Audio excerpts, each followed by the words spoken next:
Anime में हर hero का एक ट्रेनिंग आर्क होता है और रियल लाइफ में विंटर एक परफेक्ट ट्रेनिंग आर्क है।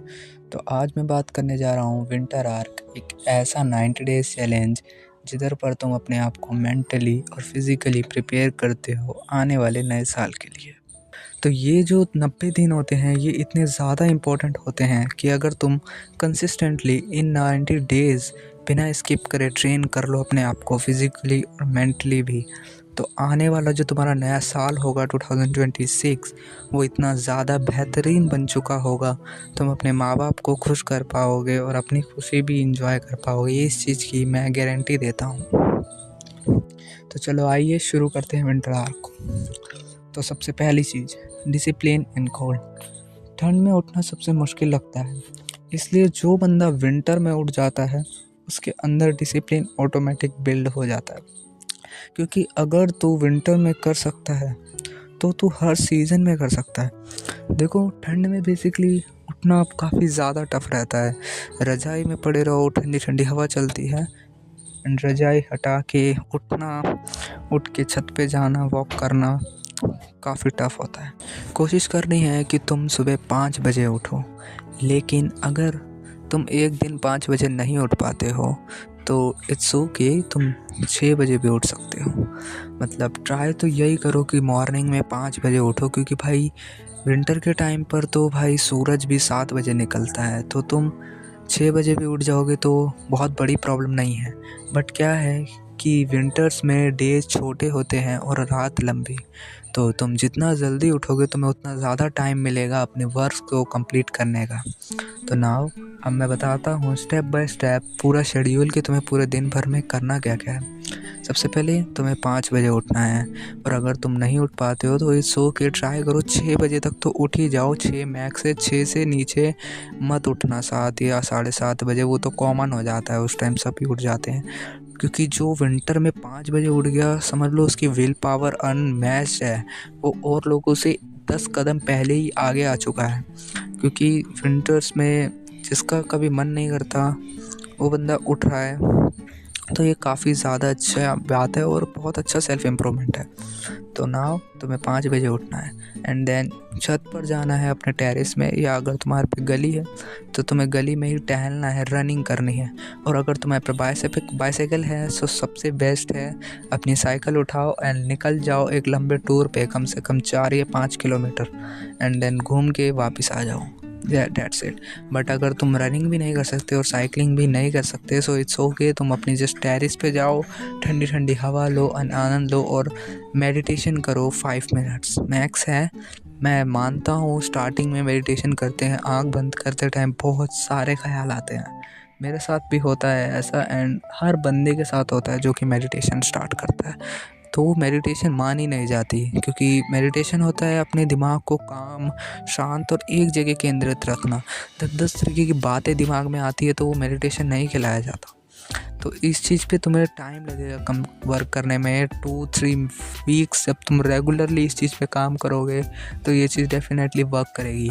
इसके लिए तुम्हें करना क्या है, जब भी कोई भी चीज़ दिमाग में इमेजिन हो या कोई भी चीज़ पुरानी बात तुम्हें याद आ जाए आँख बंद करते ही, या फिर उल्टी सीधी चीज़ें बहुत ज़्यादा याद आती है आँख बंद करती ही, उल्टी सीधी चीज़ें दिखाई देने लगती है, तो उसके लिए जस्ट तुम्हें काउंट करना है 5 4 3 2 1। एक डीप वॉइस के साथ गहरी सांस लेके तुम्हें बस 5 to 1 काउंट करना है एंड देन योर ब्रेन को रीस्टार्ट। एंड जैसे ही तुम्हारा ब्रेन रीस्टार्ट होगा तुम्हें जस्ट इमेजिन करने लगना है एक अच्छी सी हवा चल रही है, पहाड़ है, या फिर तुम अपने दोस्तों के बीच बैठे हो, या फिर तुम बस अकेले बैठे हो और सामने बहुत ही अच्छा सा व्यू है और तुम उसके मज़े ले रहे हो।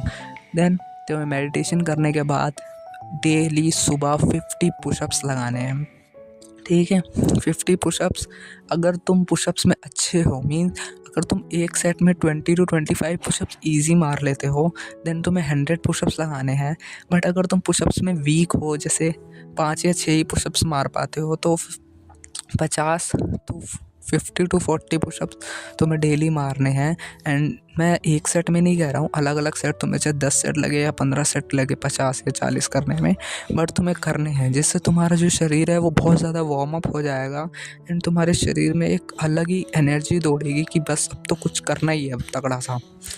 देन फिर क्या करना है तुम्हें, एक्सरसाइजेस करने के बाद रनिंग कर ली तुमने, मेडिटेशन कर ली, 3 काम डन कर लिए, एंड मे बी 5:30 बजे तक ये सारे काम हो जाएंगे। फिर उसके बाद तुम्हें एक कोल्ड शावर लेना है। हाँ, ठंडी में जब तुम कोल्ड शावर लोगे तो तुम्हारा माइंड बहुत ज़्यादा फ्रेश फील करेगा, बहुत ज़्यादा एनर्जेटिक फील करेगा, एंड ये शरीर को एनर्जी देगा और टेस्टोस्टेरोन को भी बूस्ट करेगा। और मेल के अंदर टेस्टोस्टेरोन का होना इतना ज़्यादा इंपॉर्टेंट है, वो तुम्हें पता ही होगा, मुझे बताने की ज़रूरत भी नहीं है।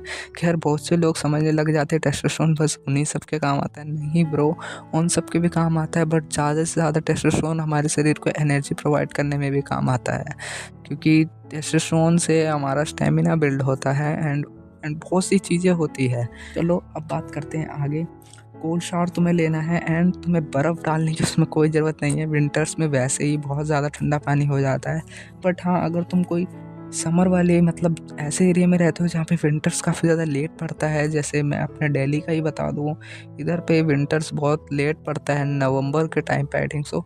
तो उस पे टाइम पे तुम्हें क्या करना है, तुम्हें जस्ट बाल्टी या टब वर्क जिसमें भी तुम मतलब जिसमें तुम नहाने के लिए पानी भरते हो, उधर पे पानी भर के तुम्हें रात के 7 बजे जो है अपनी छत पे छोड़ ही आना है एंड सुबह उठ के उस पानी से नहाना है। रात में टेम्परेचर काफ़ी ज़्यादा डाउन चला जाता है, चाहे वो कोई सा भी स्टेट हो, तो डेफिनेटली वो पानी ठंडा हो ही जाएगा।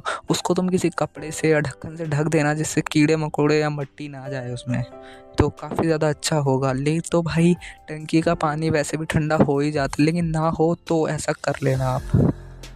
देन अब बढ़ते हैं नेक्स्ट स्टेप पे। देन तुम्हें ध्यान देना है अपनी एक सेल्फ इम्प्रूवमेंट, तुम्हें अपने अंदर एक सेल्फ इम्प्रूवमेंट करना है, तुम्हें अपना एक बिजनेस प्लान बनाना है जो कि तुम्हें फ्यूचर में काम आए। मीन्स तुम्हें कोई भी एक ऐसी स्किल को डेवलप करना है जो तुम्हें फ्यूचर में काम आए, और वो स्किल कोई सी भी हो सकती है, कोई एडिटिंग स्किल हो सकती है, या फिर वो तुम्हारा यूट्यूब चैनल ही क्यों नहीं हो सकता है। क्योंकि जब तुम विंटर में 90 डेज़ वर्कआउट करोगे एंड हर दिन एक वीडियो रिकॉर्ड करोगे और नेक्स्ट डे उस वीडियो को एडिट करके अपलोड कर दोगे, तो इट मीन्स तुम 2 दिन में एक वीडियो को अपलोड कर पा रहे हो। और 90 डेज़ में डेफिनेटली तुम्हारे ये चैनल्स पर तुम्हें अच्छे रिजल्ट आना तो शुरू हो ही जाएंगे, जो कि 2026 तक जाते जाते तुम्हारा एक इनकम सोर्स भी बन सकता है, अगर तुम्हें बहुत अच्छा सपोर्ट मिला या तुम्हारा कंटेंट बहुत ज़्यादा अच्छा हुआ, वैल्यूएबल हुआ, प्यारा कंटेंट हुआ, तो तुम्हें डेफिनेटली सपोर्ट मिलेगा ही मिलेगा। एंड मैंने यूट्यूब का ये जस्ट एक एग्जांपल लिया है, तुम कुछ भी काम कर सकते हो जो कि तुम्हें फ्यूचर में काम आएगा। एडिटिंग सीख सकते हो, या फिर तुम्हें कुछ बनना है तो उस चीज़ की ट्रेनिंग कर सकते हो। तो अभी हमने 4 चीज़ों की बात कर ली है, सुबह जल्दी उठना, सेल्फ इम्प्रूवमेंट, रनिंग, एक्सरसाइजेस। तो नाउ अब बात करते हैं नेक्स्ट टॉपिक पर। नेक्स्ट टॉपिक है तुम्हें अपनी स्टडी को लेकर के और भी ज़्यादा फोकस्ड हो जाना है, क्योंकि अभी विंटर आ रखे हैं एंड मार्च में सब लोगों के फाइनल एग्ज़ाम्स भी शुरू हो जाएंगे। तो कोशिश करना पिछले वाले जो तुमने क्वेश्चंस मतलब पिछले एग्ज़ाम में जो तुमने स्कोर करा था मिड टर्म में, कोशिश करना है कि तुम फाइनल टर्म में उससे ज़्यादा स्कोर कर पाओ।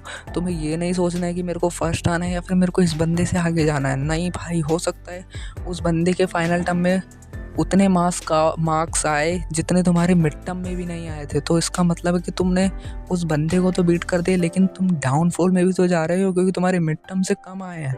तो तुम्हें जस्ट अपने मिड टर्म मार्क्स को फोकस करना है।